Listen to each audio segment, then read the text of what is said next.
এখন তো যে অ্যালায়েন্স হচ্ছে আমরা কাজ করছি। মোহাম্মদ সেলিম খাচ্ছে, মমতা ব্যানার্জি কালীঘাট থেকে পাঠিয়ে দিচ্ছে, যাও তুমি কিছু নিয়ে নাও, তুমি চুপচাপ থাকো। এবার যে চেঁচামেচি করবে সিপিএম কংগ্রেস সবাইকে দিয়ে দিচ্ছে। মোহাম্মদ সেলিম তো ঘন্টা দেড়েক প্রায় বৈঠক করলেন। জোট হবে এ রাজ্যে, বাংলার রাজনীতিতে জোট। মোহাম্মদ সেলিম, নওশাদ সিদ্দিকী, হুমায়ুন কবির, কে নেই, সমস্তটাই একসঙ্গে। লক্ষ্য কি বিজেপিকে হারাতে হবে? এরা তো ক্ষতি করার জন্য এসছে। এরা এখানে মানে টিএমসি সরকারকে মানে সাপোর্ট দেওয়ার জন্য এরা দল করেছে, কিন্তু এরা তো নিজের ক্ষমতা নেই মানে বিজেপি থেকে লড়ার। কিন্তু কি দেখছে যে আমরা সব জোট করে, কোন সরকার থেকে এসছে জানো? মোহাম্মদ সেলিম কি আছে, আগে ওয়াকাফের পয়সা প্রচুর খেয়েছে মোহাম্মদ সেলিম, প্রচুর। ওয়াকাফকে নষ্ট করেছে এরা, তারপরে করেছে এই ট্রেনিং পেয়েছে কে? টিএমসি। টিএমসি পেয়ে আবার টিএমসি করছে। ওয়াকাফকে এরা লুটেছে, মুসলমানদেরকে ক্ষতি করেছে এই মোহাম্মদ সেলিম। শুধু মোহাম্মদ হয়ে সেলিম হয়ে মুসলমানের পক্ষে ভালো নেই। এরা এইভাবে দুর্নীতি করেছে। এখন আবার দেখছে আমার কাছে তো একটা কোনো সিট নেই, তাহলে আমি অন্য লোককে টেনে আমি ধরে উঠবো, তাহলে আর সময় নেই। 34 বছর আপনার প্রচুর দুর্নীতি করেছেন। এবার আপনার যে ট্রেনিং দেওয়া আছে টিএমসি করছে। এবার আপনার 400 ভাই আছে ও টিএমসি, আপনি যেভাবে করছেন ওইভাবে টিএমসি করছে।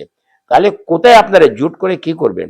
আপনি বলুন, এইটা পশ্চিমবাংলাকে কি করেছেন? 34 বছর আপনি, আর 15 বছর এই, পুরো 50 বছর ডেট করে দিয়েছে। 50 বছর একটা মানে হয়, তাহলে 50 বছর একটা ডেট জায়গা হয়ে যায়। আমাদের ডাক বাংলা, এই বাংলাটা সোনার বাংলা বলতে নেই, আমাদের ডাক বাংলা করে দিচ্ছে 50 বছরে।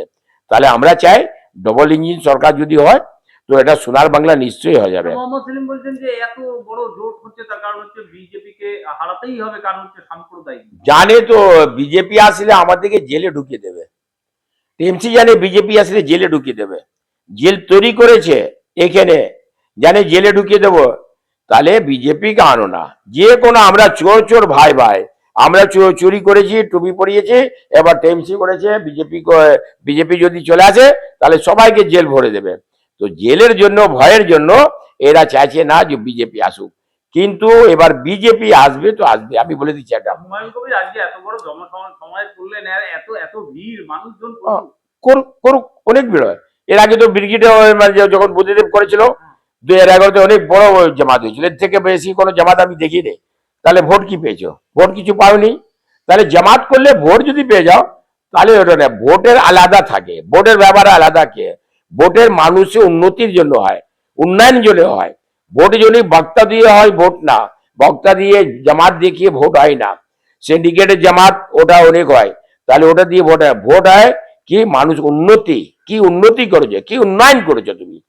যদি উন্নয়ন হয়নি, কোনো উন্নতি হয়নি, মেয়েদেরকে ক্ষতি করছে, তোমরা একটা আন্দোলন করলো না। এই যে দীপু দাসকে তোমরা জ্বালিয়ে পড়িয়ে দিয়েছো, এরা কোনো মানে সিপিএম বলো, টিএমসি বলো, কংগ্রেস বলো, কোনো প্রতিবাদ করলো না আমাদের ভারত দেশে, পশ্চিমবাংলাতে। আর এরা বলছে যে আমরা বিজেপিকে আনতে দেবো না। হ্যাঁ, এক ল কলেজে হলো এই তো বড় ঘটনা, সিপিএম একটা কোনো আন্দোলন করলো না, কোনো জামাত করলো না, আবার বলছে বিজেপিকে আনতে দেবো না।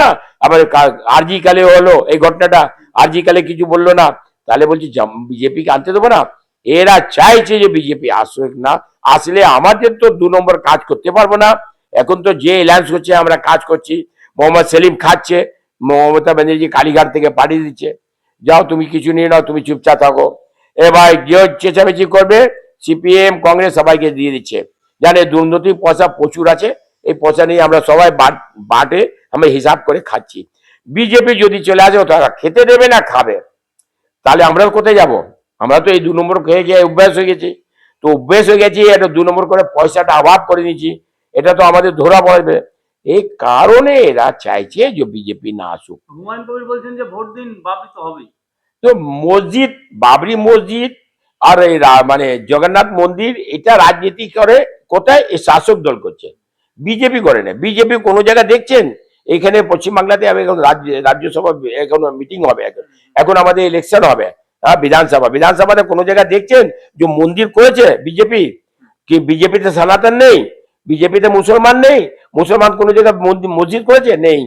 বিজেপি মন্দির আর মসজিদ নিয়ে আলোচনা করে নেই আর না রাজনীতি করে, কিন্তু আমাদের ক্ষতি আছে যে বাবার নাম দিয়ে তুমি মসজিদ করছো, এটা আপত্তি আছে। বাবার কেন নাম দেওয়ার উচিত নেই, কারণ বাবার থেকে ওই নামটা যদি যদি যে কারণে যেন আপত্তি হয়, ওই জিনিসটা আমরা করা নেই। মসজিদ করো, 1000 মসজিদ করো, খুব ভালো, ওয়েল এন্ড গুড, আমরা সালাম করছি তোমাকে। কিন্তু এরা রাজনীতি করে কি একটা মসজিদ আর মন্দির নিয়ে। এখন মন্দির করছে মুখ্যমন্ত্রী, আর বি টিম ওয়ার্ক করছে মসজিদ। এরা দুজন মিলে সনাতন আর মুসলিম ভোটকে নিয়ে এরা খেলা করবে, বিজেপি থেকে যদি সরিয়ে যায়। তাহলে কিন্তু ভোট দেখে নিচ্ছে সনাতন ভাই, দেখে নিচ্ছে সনাতন ভাই, ভেবে নিচ্ছে এটা যে এর কারণে মুসলমানরা ভেবে নিচ্ছে যে আমাদের নেই, আমাদের কোনো উন্নতি হয়নি। 32% ভোট নিয়েছে আমাদের থেকে, আর ভোট নিয়ে একটা কোনো উন্নতি মুসলমানদের হয়নি। তাহলে মুসলমান যাবে কোথায়? এবার দেখছি একটা প্ল্যাটফর্ম তৈরি হচ্ছে কোথায়, এসএফআই, আইএসএফ, আইএসএফ তৈরি হয়েছে, তারপরে চলে গেছে কোথায়, হুমায়ুন কবির কাছে চলে গেছে, এমআই কাছে চলে গেছে। তো এবার সিপিএম দেখছে আমি তো একা ডিং ডিং করছি, তাহলে আমি কোথায় যাব? আমার তো কোনো পাত্তা নেই, একটা কোনো সিট পাচ্ছি না আমি। আমাদের 34 বছর আমরা তো লুটিয়েছি আমরা। তো এবার কি করো, চলো ভাই এরাদের সঙ্গে একটু মিলিয়ে যাও, এরাদের গায়ে দিয়ে গা হাত দিয়ে দাও, যদি কানাতে কানা মিলিয়ে যদি একটা সিট পেয়ে যায়।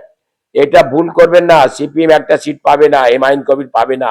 দেখবেন এখানে বিজেপি ক্ষমতাতে আসছে কেন, সনাতন ভাই আর মুসলিম ভাই দুজন মিলে বিজেপিকে ভোট দেবে, দেবে 100% দেবে। কেন? মুসলমান ভেবে নিয়েছে যে সরকারকে রাখলে কোনো অসুবিধা হচ্ছে না। না, বিহারে মুসলমান আছে, কোনো অসুবিধা নেই, ইউপিতে আছে, কোনো অসুবিধা নেই, গুজরাটে আছে, কোনো অসুবিধা নেই, কোনো জায়গা মুসলমানের কোনো ক্ষতি হয়নি। তো আমরা কেন ভোট দেবো না? নিশ্চয়ই আমরা ভোট দেবো বিজেপিকে।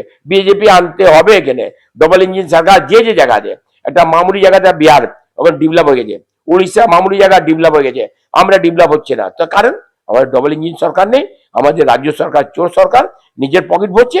সে কারণে আমরা কি করবো, বিজেপিকে তো নিশ্চয়ই আমরা ভোট দেবো। এইটা দেখবেন আগামীকাল বিজেপিকে ভোট দেবে মুসলমান, আর আমার সনাতন ভাই, হিন্দু ভাই সব দেবে। আর